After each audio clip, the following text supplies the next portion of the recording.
안녕하십니까, 김경준입니다. 파리들에게 고도의 지능이 있다고 보기는 어렵습니다. 하지만 본능으로 반응하는 파리들조차도 생존과 번식의 방정식을 풀기 위해서는 고도의 도전과 응전의 행동 패턴이 나타남을 알 수 있습니다. 금파리들의 세계에서 암컷이 짝짓기 하는 동안에 수컷을 잡아먹습니다. 수컷은 사랑은 하고 싶으나 암컷에게 잡아먹히고 싶지는 않을 것입니다. 사랑 때문에 죽어야만 하는 비극적인 상황을 벗어나고 싶을 것인데, 즉 타나토스 없는 에로스를 즐기고 싶은 것입니다. 수컷은 한 가지 책략을 찾아냈습니다. 수파리는 먹을 것을 선물로 가져옵니다. 암컷은 배가 고플 때 수컷이 가져온 먹이를 먹고 수컷은 위험에서 벗어나게 됩니다. 그보다 진화된 파리들은 수컷이 곤충 고기를 투명한 고치로 포장해 와서 더 오랫동안 사랑을 즐길 수 있습니다. 또 어떤 파리종은 선물 개봉 시간이 중요하다고 판단했습니다. 이들이 가져오는 포장물은 두껍고 부피가 크지만 사실은 비어 있습니다. 암컷이 속았다는 사실을 깨달을 때면 이미 수컷은 자기 볼일을 끝낸 뒤입니다. 대비책으로 암컷들은 고치가 비었는지를 확인하기 위하여 흔들어 봅니다. 수컷은 또 꾀를 내어서 암컷이 흔들 것을 예상하고 고기 덩어리로 착각하게 하려고 자기 배설물을 적당하게 담아서 선물 꾸러미를 만들기도 합니다. 파리 수컷은 암컷을 만나 자신의 유전자를 퍼뜨리려 하지만 귀중한 난자를 제공하는 대가를 기대하는 암컷에게 수컷들은 자신의 몸을 바치거나 선물인 먹이를 주어야 합니다. 수컷 입장에서 한 마리 암컷과 나누는 1회의 사랑보다 다수의 암컷과 나누는 수차례의 사랑이 유전자를 퍼뜨리는 데 유리하기에 먹이를 주고 목숨을 건지려 하지만 먹이는 수컷에게도 귀중한 자원입니다. 사랑과 죽음의 갈림길에서 수컷들은 선물을 주거나 아니면 속임수를 써서 사랑을 하되 죽음은 면하려는 행동으로 발전합니다. 인간 세계에서도 남녀 간의 선물은 여러 가지 의미를 지닙니다. 정자는 사실상 무한하고 난자는 유한합니다. 또한 남녀가 자신의 유전자를 반씩 섞어서 낳은 자식을 키우기 위한 육체적, 정신적 부담은 여자에게 훨씬 큽니다. 따라서 여자는 본능적으로 난자를 제공하는 대신 그에 상응하는 선물, 즉 물질적 혜택이나 정신적 헌신을 요구하게 됩니다. 하지만 이런 잠재된 심리는 파리처럼 노골적으로 나타나지 않고 문화적 요소와 결부되어 훨씬 세련되게 나타납니다. 적절한 언어와 몸짓을 통한 의사소통, 사회적으로 용인된 접근 방식에 남자가 여자의 마음을 얻기 위한 선물이 수반됩니다. 파리와 인간의 거리는 침팬지와 인간의 거리와는 비교할 수 없을 만큼 멉니다. 그러나 비록 행동의 단면이지만 생명체로서 가장 기본적인 번식을 둘러싼 문제에서 놀라우리만큼 공통점을 가진다는 것은 문화도 결국 반복되는 본능이 양식화되고 세련된 형태라는 접근이 문화 인류학의 핵심입니다.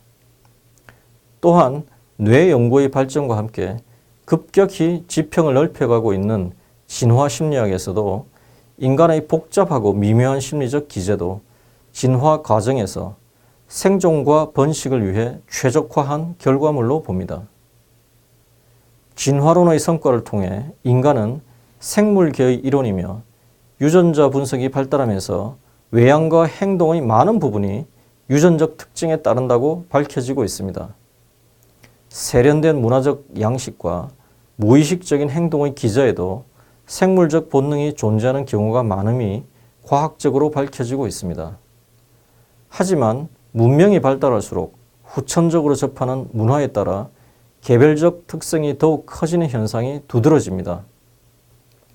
입맛과 같은 개인적 취향에서 자연을 대하는 태도, 옳고 그름의 개념, 타인들과 관계를 맺는 방식 등 사회적 성향까지 태어날 당시의 유전적 요인보다 후천적인 사회문화적 요인에서 더욱 큰 영향을 받게 되는 것은 다른 생물들과 구별되는 인간의 고유한 특성입니다. 현재 지구에 살고 있는 호모사피엔스 중에서 빌 게이츠와 부시맨을 한번 생각해 보겠습니다. 빌 게이츠는 IT 혁명의 선도자, 세계적인 부자이자 자산사업가이고 부시맨은 아프리카 칼라하리 사막에 사는 원시 부족입니다. 지구라는 동일한 공간에서 2017년이라는 동일한 시간대에 살고 있는 같은 호모사피엔스지만 이들의 격차는 엄청나게 큽니다. 게다가 이 격차는 생물학적, 육체적 능력이 아니라 문화적, 지적 능력에서 나옵니다.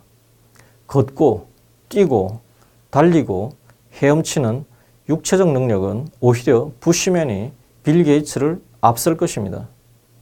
부시맨의 생존은 동물의 움직임을 포착하고 추적하며 무기를 던져 잡는 능력에 달려있기 때문에 부시맨은 어릴 때부터 이런 능력을 극대화하게끔 키워졌을 것입니다. 반면에 빌 게이츠의 성장기는 추상하는 능력, 사고하는 능력을 발전시키는 교육이 중심이었을 것입니다. 이는 현대사회의 핵심 경쟁력이 지적 능력이기 때문입니다. 빌 게이츠가 불과 20여 년의 성장기를 거치면서 습득한 지식과 경험으로 마이크로소프트를 창업하고 발전시킬 수 있었던 기본적인 동력은 개인적인 능력도 있지만 지난 수천 년 동안 인류 문명이 축적해온 성과를 단기간에 교육을 통해 전달받았기 때문이라 할 수 있습니다. 이기적인 유전자의 저자로 영국의 저명한 동물 행동학자인 리처드 도킨스는 생물학적 유전자 이외에도 문화적 유전자, 밈의 개념으로 이러한 측면을 설명하고 있습니다. DNA가 생물학적으로 아버지에서 아들로 이어지듯이 문화적 축적도 개인과 세대로 이어지면서 진화하고 발전한다는 관점입니다. 인간은 언어, 문화, 세계관, 종교가 다르면 외계인이 보기에 다른 종이라고 볼 수 있을 정도로 행동 양식과 지적 역량에서 큰 차이가 납니다.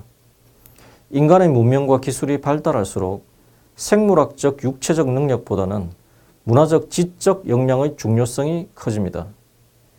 21세기 디지털 시대의 기업에서 전통적인 토지, 노동, 자본과 같은 유형자산보다 기술, 특허, 브랜드와 같은 무형자산이 중요해지는 것도 같은 맥락입니다. 기업의 입장에서 무형자산들을 확보하고 발전시켜 나가는 데 있어서 인문학을 비롯한 다양한 접근 방식이 중요해지는 배경입니다. 감사합니다.